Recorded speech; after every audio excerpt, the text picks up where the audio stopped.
خوش آمدید دوستو، میں ہوں ذکی الرحمان وڑائچ اور آج ہم ورلڈ وار 2 کے بارے میں کچھ انٹرسٹنگ باتیں جاننے کی کوشش کریں گے۔ دوستو، ورلڈ وار 1 اور ورلڈ وار 2 تاریخ کی ان دو خوفناک لڑائیوں نے دنیا کو اتنا بھاری نقصان پہنچایا جس کی بھرپائی دنیا آج بھی کر رہی ہے۔ سیکنڈ ورلڈ وار کے بعد البرٹ آئنسٹائن نے تو یہاں تک کہا تھا کہ مجھے یہ نہیں معلوم کہ تیسری عالمی جنگ کیسے لڑی جائے گی، لیکن چوتھی عالمی جنگ ڈنڈوں اور پتھروں سے لڑی جائے گی۔ آئنسٹائن کے کہنے کا مطلب یہی تھا کہ اگر تیسری عالمی جنگ ہوتی ہے تو وہ اتنی تباہی لے کر آئے گی کہ وہ ہماری دنیا کو پھر سے اسٹون ایج میں پہنچا دے گی۔ دوسری عالمی جنگ نے کتنی تباہی کی ہوگی، اس بات کا اندازہ آپ آئنسٹائن کے اس واقعے سے لگا سکتے ہیں۔ قریباً 6 سال تک چلنے والی یہ لڑائی تاریخ کی سب سے ڈیڈیسٹ کنفلکٹ ثابت ہوئی، جس میں قریب 7 کروڑ لوگ اپنی جان سے ہاتھ دھو بیٹھے۔ نمبر 1، سیکنڈ ورلڈ وار تب شروع ہوئی جب جرمنی نے پولینڈ پر حملہ کر دیا۔ تاریخ تھی 1 سپتمبر 1939۔ اس تاریخ اور اس ایونٹ کو ہی سیکنڈ ورلڈ وار کی شروعات مانا جاتا ہے۔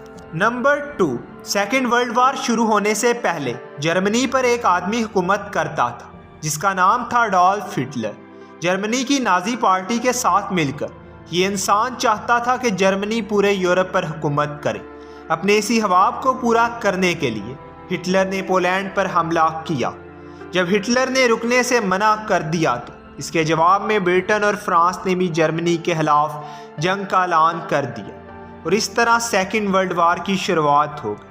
اور یہی وہ وقت تھا جب دنیا بھر کے دوسرے ممالک نے بھی اس لڑائی میں حصہ لینا شروع کر دیا اور ایک دوسرے ممالک کا ساتھ دینے کا وعدہ کر لیا۔ اس کے بعد 2 گروپس آف کنٹریز تیار ہو گئے، ایک گروپ تھا الائز اور دوسرا گروپ تھا ایکسس۔ جو میجر الائڈ پاورز تھیں وہ تھیں برٹن، فرانس، رشیا، USA اور چائنا، اور ایکسس پاورز میں جو ممالک آتے تھے وہ تھے جرمنی، اٹلی اور جاپان۔ دوسری عالمی جنگ انہی 2 گروپس کے درمیان میں لڑی گئی تھی۔ نمبر 4، ورلڈ وار 2 کے دوران یورپ کے کچھ ممالک نے نیوٹرل رہنے کا فیصلہ کیا۔ ان ممالک نے لڑائی کے دوران کسی بھی ملک کا ساتھ نہیں دیا۔ یہ ممالک تھے اسپین، سویڈن اور Switzerland. Number 5، Second World War کے دوران ہٹلر نے جرمنی کے لاکھوں ایسے لوگوں کو جیل میں ڈال دیا اور موت کے گھاٹ اتار دیا جنہیں ہٹلر جرمنی کے بقا کے لیے صحیح نہیں سمجھتا تھا۔ یہ لوگ تھے جوئش پیپل، یعنی یہودی مذہب کو ماننے والے لوگ، اور ایسے لوگ جو فزیکلی اور مینٹلی ڈسیبلٹیز کا شکار تھے۔ ہٹلر کے مطابق یہ لوگ پرفیکٹ جرمن کی امیج پر فٹ نہیں بیٹھتے تھے، اس لیے ہٹلر کا کہنا تھا کہ جرمنی کی بقا کے لیے ان سب لوگوں سے چھٹکارا پانا ضروری ہے۔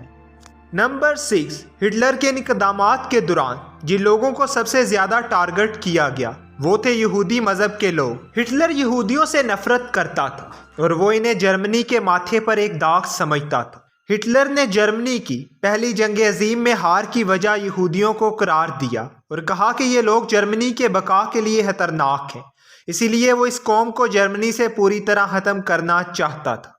نمبر 7، ہٹلر نے نازیوں کے ساتھ مل کر یہودیوں کو ختم کرنے کا پلان بنایا۔ اس کو فائنل سولوشن کا نام دیا گیا ہے، جسے آج بھی ہولوکاسٹ کہا جاتا ہے۔ نمبر 8، مئی 1940 میں جرمن نے فرانس کو انویڈ کر لیا تھا۔ 4 سال بعد 1944 میں جب الائڈ سولجرز پیرس میں جرمن فورسز کو کھدیڑنے کے لیے آگے بڑھ رہے تھے، اور جب لگ بھگ یہ طے ہو گیا کہ پیرس جرمنز کے ہاتھ سے جانے والا ہے، تب ہٹلر نے ملٹری جنرل ڈیٹریچ وان کولٹریس کو یہ آرڈر دیا تھا کہ پیرس میں جتنی بھی امپورٹنٹ لینڈ مارکس ہیں جیسے کہ ایفل ٹاور، ان سبھی کے آس پاس بم لگا دیے جائیں۔ ہٹلر نے یہ آرڈر دیا الائڈ سولجرز شہر کے آس پاس آتے ہیں تو یہ سبھی بمز ڈیٹینیٹ کر دیے جائیں، اور اس طرح پورا پیرس شہر ملبے میں تبدیل ہو جائے گا۔ جنرل کو ہٹلر کی یہ بات پسند نہ آئی اور ان کو یہ احساس ہونے لگا کہ ہٹلر اب حد سے آگے بڑھ چکا ہے، اور کولڈیڈ نے ہٹلر کے اس آرڈر کو نہیں مانا اور الائڈز کے سامنے سرنڈر کر دیا۔ اپنے اس کارنامے کے لیے کولڈیز کو سیویئر آف پیرس کے طور پر بھی جانا جاتا ہے۔ نمبر 9، جرمن کے فرانس کو انویڈ کرنے کے بعد جب ہٹلر نے پیرس وزٹ کیا تھا، تب اس دوران فرینچ ریزیڈنس فائٹرز نے ایفل ٹاور کی ایلیویٹر کیبلز کو کاٹ دیا تھا۔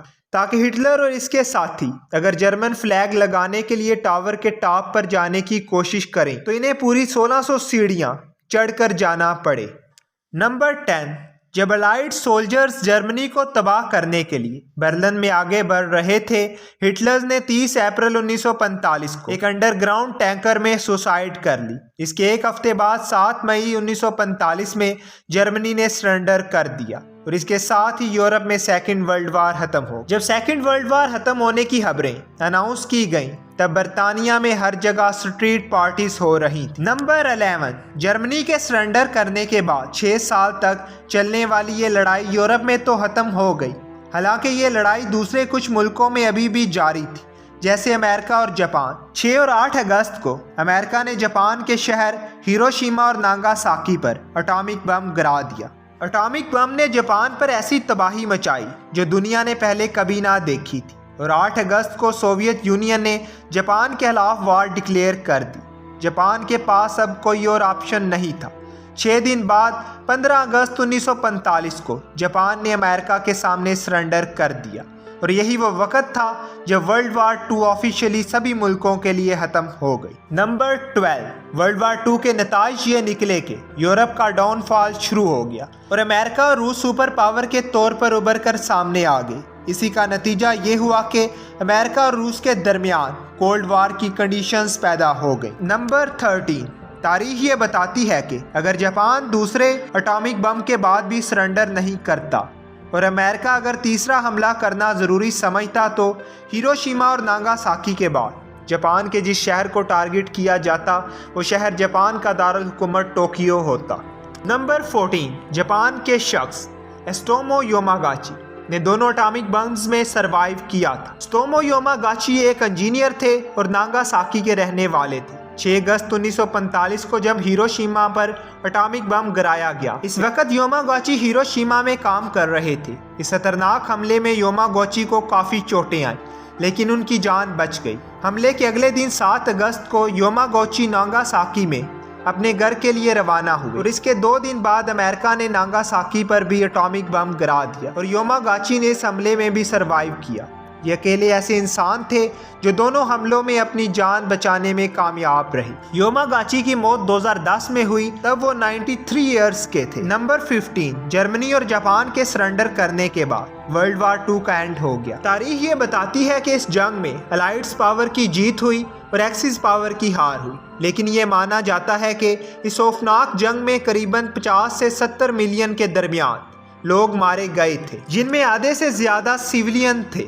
الائڈز پاور کے 1 کروڑ 20 لاکھ سپاہی مارے گئے اور ایکسس پاورز کے قریباً 80 لاکھ سپاہی مارے گئے۔ رشیا نے اکیلے اپنے 21 ملین سپاہیوں کو کھویا، اور ان نتائج کو دیکھتے ہوئے کسی کی بھی ہار اور جیت کا فیصلہ کرنا کتنا صحیح ہے۔ جنگ ہمیشہ تباہی لاتی ہے اور اس میں کسی کی بھی جیت نہیں ہوتی، بلکہ ہار اور تباہی ہوتی ہے انسانیت کی۔ دوستو، اب تک کے لیے اتنا ہی۔ ایسے ہی مزید انفارمیٹیو ویڈیوز کے لیے ہمارے چینل کو سبسکرائب کریں اور بیل آئیکن کا بٹن ضرور دبا دیں تاکہ نئی آنے والی انفارمیٹیو ویڈیوز آپ کو مل سکیں۔